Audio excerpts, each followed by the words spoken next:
Oke, baik. Assalamualaikum warahmatullahi wabarakatuh. Selamat sore rekan-rekan semuanya. Jadi untuk pertemuan pada kali ini gitu ya, untuk pertemuan materi ketiga gitu ya, pada semester pendek ini adalah terkait dengan strategi berfokus pada konsumen dan persepsi konsumen gitu ya. Perkenalkan, nama saya Angga Mantara. Untuk pertemuan kali ini kita juga akan mempelajari beberapa hal dengan ketentuan sebagai berikut gitu ya. Nanti untuk eh, secara umum gitu ya, overview perkuliahannya nanti tujuan ini perkuliahan ini terkait dengan mampu menguasai konsep dasar teori psikologi untuk menggambarkan dan menganalisis persoalan psikologis non klinis dan persoalan perilaku pada individu, kelompok, organisasi, dan komunitas, serta menyajikan alternatif pemecahan masalahnya gitu ya, yang sudah ada sesuai dengan kode etik psikologi secara bertanggung jawab. Untuk CPMK-nya, nanti mahasiswa mengkreasi konsep teori, model, dan ruang lingkup psikologi konsumen dalam konteks wirausaha. Dan yang terakhir, untuk subnya gitu ya, kita akan lebih berfokus pada menganalisis konsep, teori, model, dan ruang lingkup wirausaha dan psikologi konsumen gitu ya. Jadi memang kita akan berkaitan dengan perilaku konsumen, terutama kita akan menggunakan sudut pandang konsumen gitu ya untuk memahami pola perilaku mereka secara umum, tapi nanti kita akan berupaya untuk mengenali market gitu ya, konsumen pada barang konsumsi yang umum dan produk-produk niche gitu ya, yang jarang ditawarkan kepada banyak orang. Jadi memang eh, tiap orang itu kan punya mungkin kebutuhan yang sama gitu ya, tapi kenapa misalkan orang butuh eh, berpindah tempat gitu ya. Kenapa ada orang yang naik sepeda motor? Kenapa ada orang yang naik bus? Kenapa ada orang yang naik mobil? Bahkan naik motor sekalipun ada orang yang naik Supra Bapak gitu ya. Tapi juga ada orang yang naik Harley Davidson gitu. Kenapa orang akhirnya dengan tujuan yang sama, tapi kenapa yang dibeli berbeda-beda gitu ya. Kita akan lihat dari sudut pandang konsumen, bagaimana mereka melihat hal ini gitu ya. Oke, mungkin sebelum kita bisa mulai lebih lanjut gitu ya, ya semoga saya harap juga kondisi teman-teman juga dalam kondisi yang baik ya. Oke, nah langsung saja terkait dengan materi untuk pada secara materinya kita akan pecah terhadap ke dalam dua hal, ada terkait dengan strategi berfokus pada konsumen dan persepsi konsumen tentang sebuah produk itu sendiri gitu ya. Untuk strategi berfokus pada konsumen kita akan ada di segmentasi dan penentuan posisi, sedangkan di persepsi konsumen nanti kita akan membahas terkait dengan definisi, sensory threshold, physical influences, sama selective attention. Nah, strategi berfokus pada konsumen gitu ya, bahwa ya produk yang kita tawarkan itu harus dekat dengan konsumen dan juga berbasis kebutuhan konsumen gitu. Jangan sampai kamu menawarkan beras ukuran 25 kilo di Australia, di mana mereka kebanyakan ya, kalau kamu bukan di wilayahnya kebanyakan mayoritas orang Asia ya, beras itu paling di sana sekilo untuk 1 bulan, 2 bulan gitu ya, karena mereka juga jarang makan nasi gitu. Tapi kalau di Asia mungkin lebih besar. Nah, pertama terkait dengan segmentasi gitu ya, bagaimana kita bisa membedakan produk apa yang kita jual. Tapi sebenarnya kalau kita membicarakan segmentasi itu apa sih gitu ya? Ya, misalkan sebagai contoh nih, eh, kenapa produknya L'Oreal gitu ya? Sorry, mungkin yang saya paham betul gitu ya. Kenapa Toyota gitu ya? Itu untuk yang line up murah punya Daihatsu, untuk yang segmen menengah mereka punya brand Toyota sendiri, sedangkan untuk yang mahal mereka punya brand Lexus gitu. Atau misalkan apalagi yang punya 3 segmen ya. Oh, segmen murah mereka punya Datsun ini mungkin teman-teman tahunya Nissan gitu ya.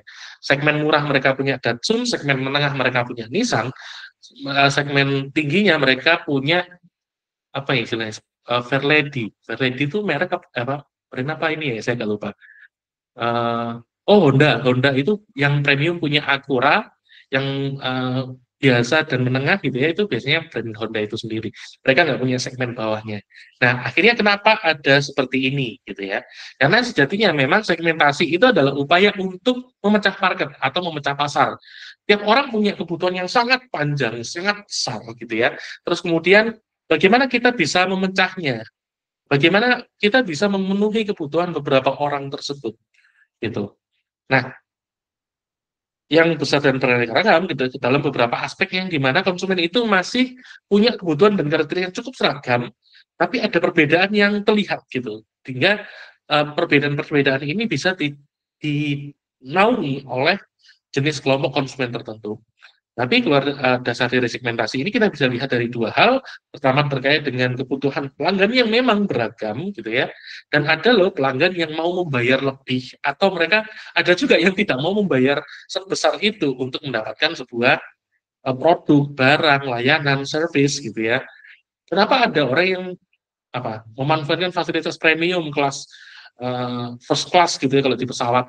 Karena mereka nggak perlu antri, mereka punya lounge gitu ya, mereka dapat benefit-benefit itu yang mereka merasa bahwa ya ini adalah sesuatu yang bisa saya bayar, ya maka saya bayar gitu. Tapi kalau misalkan saya cuma saya cuma sendirian, tas juga nggak banyak gitu ya, itu cuma satu satu tas backpack doang gitu ya. Ya udah saya paling ambil yang kelas ekonomi gitu ya. Oh, cuma Jakarta Surabaya Bali atau misalkan cuma dari Surabaya ke Jakarta gitu ya. Notabene perjalanan paling ya 1-2 jam aja gitu ya. Jadi nggak sebegitu pentingnya sebenarnya terkait dengan layanan yang sangat premium, kesempatan buat tidur di atas pesawat gitu ya, itu enggak yang rata gitu ya, enggak juga. Sehingga dalam kondisi seperti ini memang ada loh orang yang mau membayar lebih. Nah, keuntungan yang didapat dari segmentasi pasar, konsumen juga punya keuntungan ya dari hal ini karena mereka mendapatkan sesuatu yang lebih cocok dengan dirinya, sesuatu yang lebih cocok dengan kebutuhannya. Tapi di sisi lain juga konsumen mendapatkan tawaran yang uh, nggak masuk akal gitu ya. Misalkan eh, apa kemana-mana naik motor tiba-tiba pas kamu masuk mall ditawarinya mobil gitu ya, ya nggak masuk gitu ya.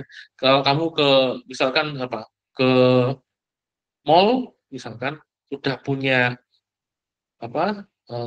kendaraan yang kamu merasa cukup, terus tiba-tiba kamu ditawari BMW misalkan, ya nggak nyambung juga gitu ya. Saya nggak butuh itu, nggak butuh selakseri itu gitu.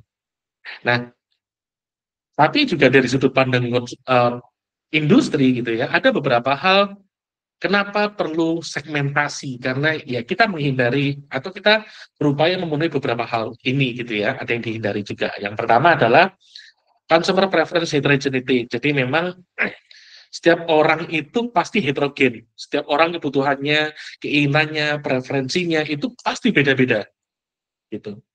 Terus kemudian yang kedua ada majority fallacy gitu ya. Apakah banyak pemain pasti untung? Kita tahu sendiri sebenarnya beberapa tahun yang lalu ketika es kepal Milo tren, terus kemudian eh, paling awal sendiri mungkin kita akan sepakat dengan pop ice gitu ya, itu salah satu minuman viral pertama kali gitu kan. Tapi kemudian minuman viral datang silih berganti gitu ya, mulai yang murah sampai yang mahal, mulai kalau yang tadi kan es kepal Milo mungkin cukup murah gitu ya, ada yang mungkin kayak kopi dalgona yang pakai alat khusus gitu ya, ya mungkin nggak semua orang akan butuh itu gitu. Tapi ketika semua orang jualan, ya nyatanya nggak juga gitu. Ada orang yang misalkan kalau di Malang ini kita tahu kayak Terace gitu ya. Ya udah, kita udah tahu sendiri bahwa es teh itu bisa bertahan dari waktu ke waktu gitu. Dan sekarang ya akhirnya orang menyadari itu, orang jualan es teh jumbo dan sebagainya gitu.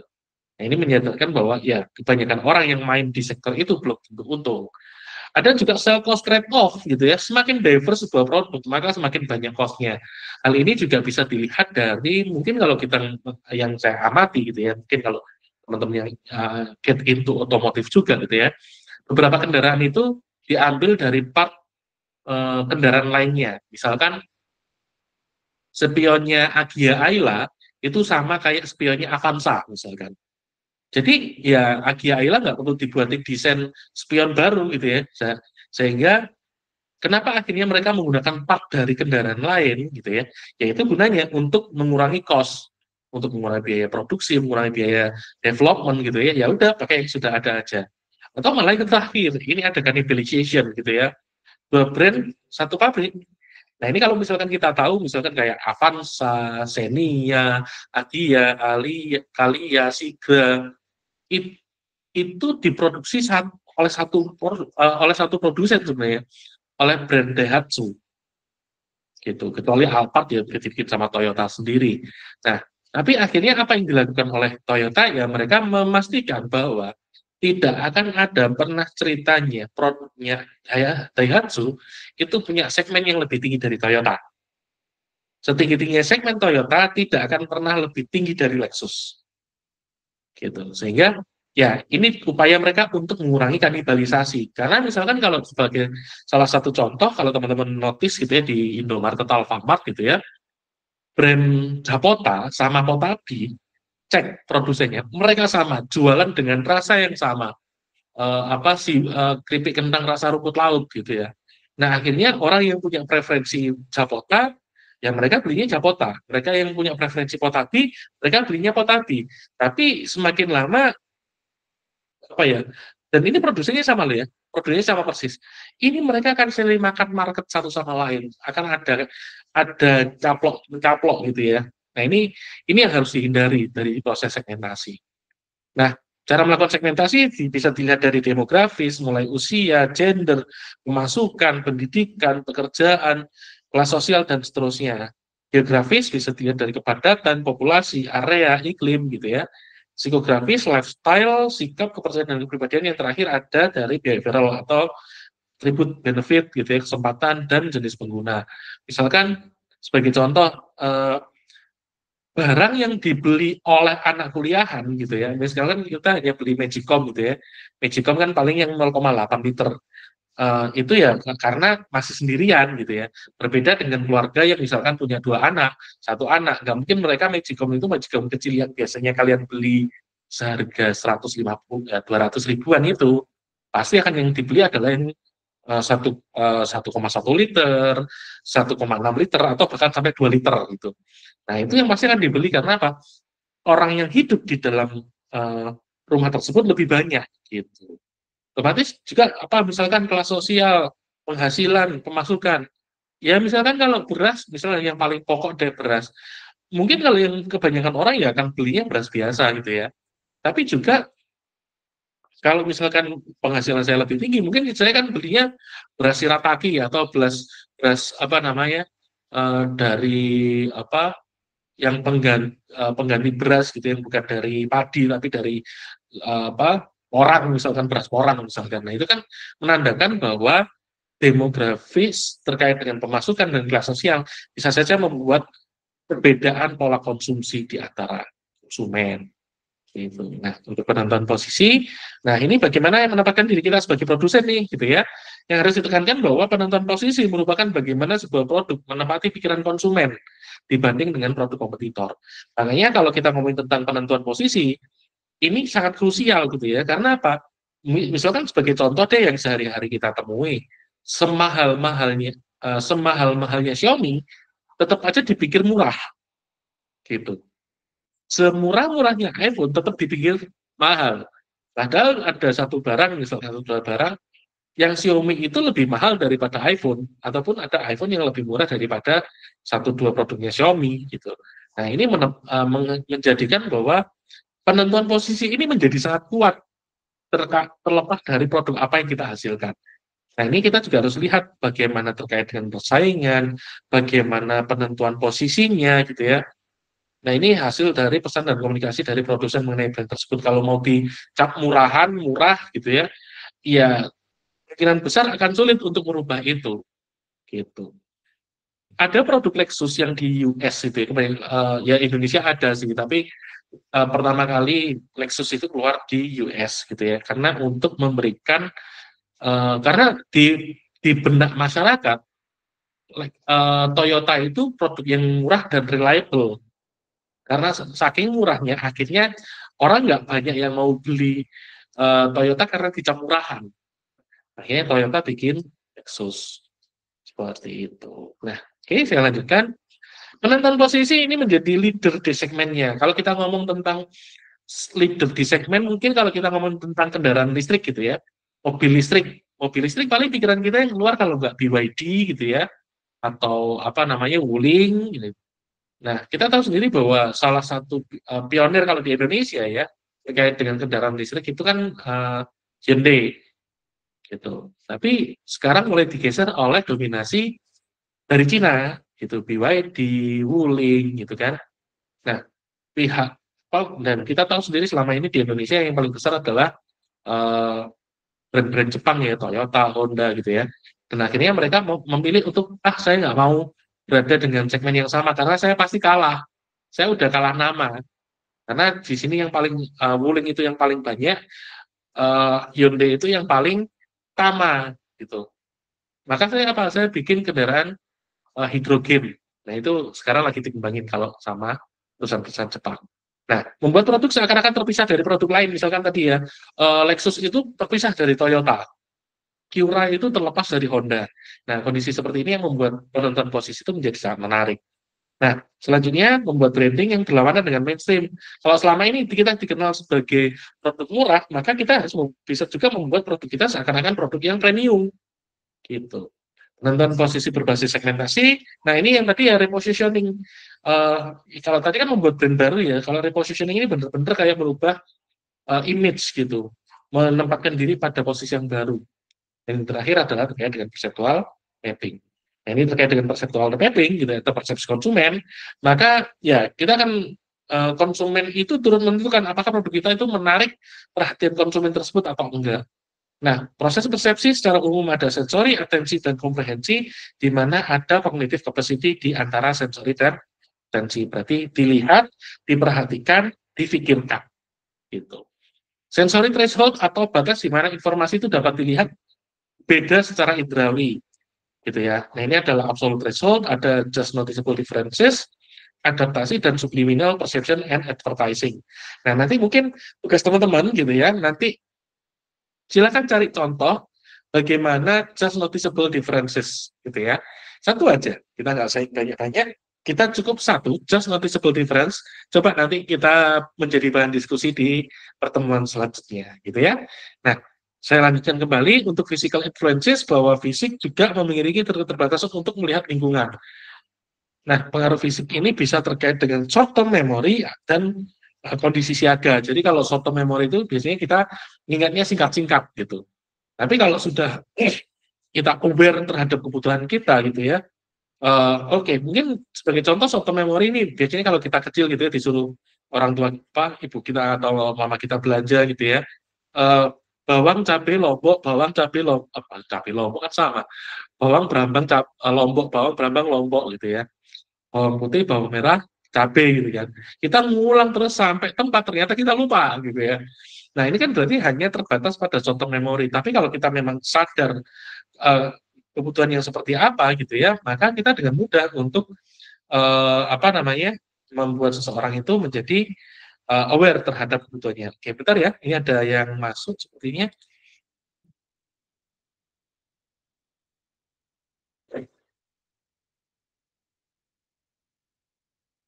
Oke, selanjutnya kembali. Nah, maka di antara semua informasi yang kita amati gitu ya, kita kan misalkan teman-teman melihat saya sekarang, mendengarkan saya sekarang, itu kan ada informasi yang masuk dan kalian memilih untuk fokus terhadap hal ini gitu ya. Tapi juga ada informasi lain yang mungkin tidak difokuskan gitu ya, karena kita tidak memilih atau tidak attend terhadap kondisi tersebut. Bagaimana kita bisa lebih mudah memperhatikan satu stimulus dibanding stimulus lainnya. Nah, ini stimulus yang berbeda kita bisa lihat dari bisa hal yang baru, intens dan kompleks. Gitu. Yang sangat jelimet gitu ya, kita kan menotis gitu.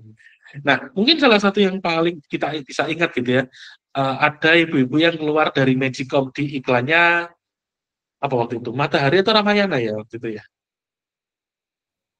Ramayana, Pak. Nah, Ramayana ya. Nah, itu kan sebenarnya membuat hal yang baru karena tiba-tiba ada ibu-ibu kepalanya keluar nongol gitu ya dari Magicom gitu ya. Nah, ini kan aneh gitu loh. Nggak biasanya gitu loh. Nah, ini menjadi sesuatu yang sangat berbeda. Ada juga stimulus yang jelas membuat seseorang secara emosional tertarik gitu ya, konkret dan dekat dengan konsumen gitu.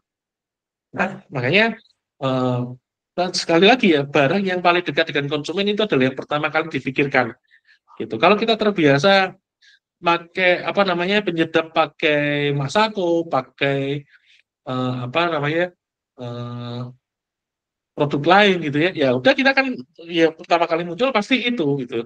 Oh, ini MS apa penyedap masakan gitu ya. Tapi kalau misalkan Totole atau karena kalian nggak familiar atau kita jarang pakai gitu ya, ya jadinya nggak terfokus ke sana. Gitu. Oke, nah mungkin itu aja terkait dengan materi terkait masalah apa namanya fokus terhadap konsumen gitu ya. Eh, apa proses persepsi ya terkait dengan informasi-informasi yang ada, dan tadi kita sudah punya tugas terkait dengan apa namanya just noticeable difference ya, contohnya seperti apa gitu. Oke, mungkin sampai di sini ada yang mau ditanyakan dari teman-teman? Oke, sebentar.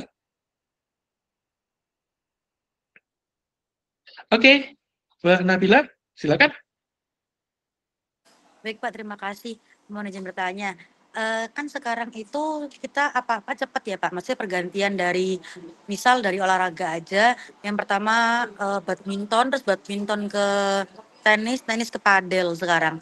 Nah, eh, untuk kita yang mengerti bagaimana konsumen itu apa nih yang yang dibutuhkan konsumen itu tuh gimana Pak? Karena dengan era yang apa-apa sekarang cepat, pergantian cepat, itu kan kita akhirnya juga harus cepat juga mengerti kebutuhan dari konsumen tersebut. Nah, tapi kadang eh, kita juga harus memahami bahwa ada yang namanya FOMO ya kan Pak ya. Karena eh, kadang konsumen itu tidak butuh, tapi yang butuh adalah biasanya orang-orang ngomongnya apa makanin Instagram gitu, jadi makanin buat makan Instagram kayak gitu. Nah itu gimana caranya kita mengerti konsumen bahwa mengerti dari persepsi konsumen bahwa oh ini adalah hal yang konsumen inginkan seperti itu dengan semua kecepatan perpindahan dari satu ke satu yang lainnya. Terima kasih. Oke, nah ini yang memang nggak sulit ya, menjadi tantangan gitu memang, bahwa ya apa makanya era ini kan disebut sebagai era disrupsi, bahwa eh, kemampuan seseorang untuk mengejar perubahan itu lebih lambat daripada perubahan itu sendiri gitu. Sehingga kalau kita ngomongin tentang bagaimana kita bisa membuat apa namanya konsumen itu ya menjadi top of mind, nggak FOMO beli produk kita karena mereka melakukan proses berpikir gitu ya. Nah, memang ini kita harus melihat apa sih karakteristik apa calon pengguna kita atau calon konsumen kita, apakah memang mereka yang FOMO, sehingga ya kita juga harus melakukan perubahan secara cepat dan instan. Misalkan katakanlah di Malang nih sekarang gitu ya, banyak tempat yang dulu tempat ngopi pagi itu selalu identik dengan warung. Kafe-kafe itu selalu buka di atas jam 10 gitu ya. Tapi kemudian sekarang ada istilah kopak gitu ya, kopi pagi gitu kan. Ya itu kan istilah juga dari sosmed gitu loh. Akhirnya membuat beberapa produsen atau membuat beberapa tempat tempat kafe itu ya, itu mereka buka lebih awal jam 7 gitu ya. Atau bahkan di daerah apa Sudimoro kan ada yang sampai buka 24 jam gitu. Nah, ini kan sebenarnya ada perubahan terkait dengan pola konsumsi yang akhirnya disebabkan oleh kebiasaan konsumen gitu, dan produsen juga akhirnya mau nggak mau mengikuti gitu. Sehingga sekarang peran peran terkait orang-orang yang melakukan penelitian terkait dengan pelaku konsumen itu meningkat kebutuhannya. Kita harus melihat, oh sosmed sekarang trennya tentang apa nih? Gitu ya. Kita ngikutin bagaimana tren bergerak. Misalkan contoh salah satu yang menurut saya cukup menarik gitu ya terkait dengan sosmed dan apa menjadi atensi, menjadi punya persepsi positif di mata masyarakat yang cukup krusial, itu adalah salah satu yang paling saya notice adalah admin Gerindra. Dulu kan kita ngomong partai politik itu selalu kaku, proses interaksinya hanya terbatas pada dengan pemilihnya saja. Tapi kemudian beberapa waktu yang lalu sebelum pemilu, kita melihat pola perilaku, pola interaksinya menjadi lebih aktif. Dan itu menyebabkan akhirnya orang memiliki persepsi positif terhadap partai politik. Jadi memang proses konsumsi itu tidak hanya terkait dengan barang dan jasa, bisa juga terkait dengan pengalaman, experience gitu ya. Dimana mungkin orang yang punya pengalaman positif berinteraksi dengan admin sosmednya salah satu partai di Indonesia ini, akhirnya mereka punya pendapat yang positif juga terhadap keseluruhan partai gitu. Sehingga ya ini juga experience ini adalah salah satu hal yang mungkin saja dijual gitu ya oleh partai politik saat ini. Dan itu salah satu contoh yang menurut saya cukup cukup oke, cukup cukup bagus gitu ya. Kalau misalkan di konteks lain tadi ya, tempat-tempat ngopi sekarang berubah, terus kemudian apa ya? Mungkin yang paling sebenarnya kalau misalkan dilihat, kalau misalkan saya mau bahas perbedaan antar generasi, sebenarnya tidak terlalu jauh berbeda ya. Yang paling terlihat itu sebenarnya karena COVID kemarin itu banyak katakanlah apa ya, tempat yang dulunya populer misalnya di Kota Malang gitu ya, tempat makan yang dulunya populer itu jadi sepi. Karena kan ada gap generasi selama berapa dulu, tiga empat tahun ya, 2 tahun ya, dari 2021 2020 2020 sampai 2022 2023 baru apa ya, kita mulai beraktivitas seperti biasa gitu kan. Tapi ini sebenarnya menunjukkan bahwa ya sebegitu sulitnya orang berada apa ternyata ketika ada pandemi gitu ya, memotong apa proses di dalamnya, akhirnya membuat eh, apa pola konsumsi mahasiswa sekarang ya benar-benar baru, benar-benar berbeda gitu. Sehingga ya ini menjadi menjadi catatan juga bahwa eh, tempat lama itu harus punya ikat untuk bertahan gitu loh, untuk mempertahankan bahwa mereka masih ada, mereka masih di dalam persepsinya konsumen. Tapi sekarang kebanyakan tempat-tempat tren yang dulu populer sebelum pandemi kebanyakan hilang, kebanyakan sudah ya YTTA gitu ya, yang tahu-tahu aja gitu, sehingga tidak tidak seperti periode-periode sebelumnya. Kalau menurut saya sih gitu, itu tantangannya memang gitu. Mohon izin berpendapat ya Pak. Boleh boleh. Menurut saya juga adanya apa namanya budaya yang berbeda. Kan sekarang Malang itu kita ambil contoh Malang. Malang itu sekarang dipenuhi oleh orang Jabodetabek kan Pak. Sedangkan dan juga kebudayaan yang berbeda antara orang Jabodetabek dengan orang Malang yang dimana Jabodetabek itu biasanya selalu di apa namanya selalu di nongkrongnya di kafe, sedangkan orang Malang nongkrongnya di warkop seperti itu. Nah, untuk untuk selanjutnya contohnya adalah lupa saya mau ngomong apa Pak. Bentar Pak. Habis itu ada lagi seperti misalnya ini orang Jawa ini mungkin saya stereotyping tapi gimana?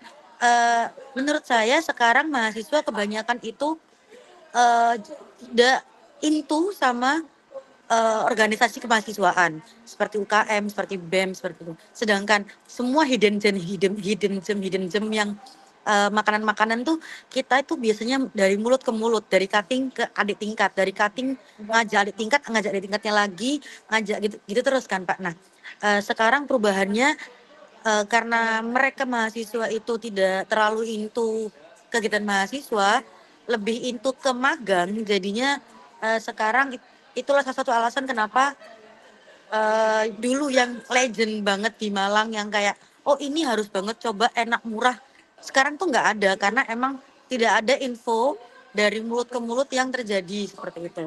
Itu menurut saya seperti itu Pak. Apalagi perubahan budaya yang kayak apalagi sekarang kalau bisa dilihat kopian-kopian yang masuk ke Malang tuh kan kopian yang kafe banget yang bener-bener instagramable yang bener-bener harganya itu bukan harga Malang tapi lebih ke harga Surabaya atau Jabodetabek bahkan. Nah, itu memperlihatkan adanya pergeseran pergeseran apa namanya? Pola konsumsi. Iya, pola konsumsi. Karena yang awalnya orang dulu anak-anak masih ya kayak mending di sini deh, mending di warkop ini deh, warkop ini.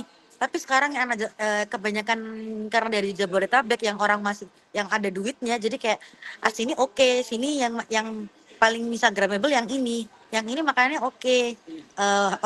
Harganya mahal pun oke kayak gitu. Menurut saya seperti itu, Pak.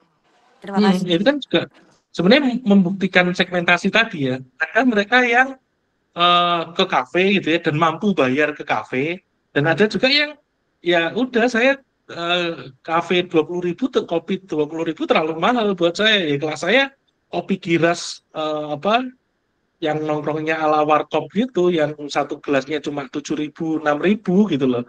Itu kan proses segmentasi yang sebenarnya ada gitu.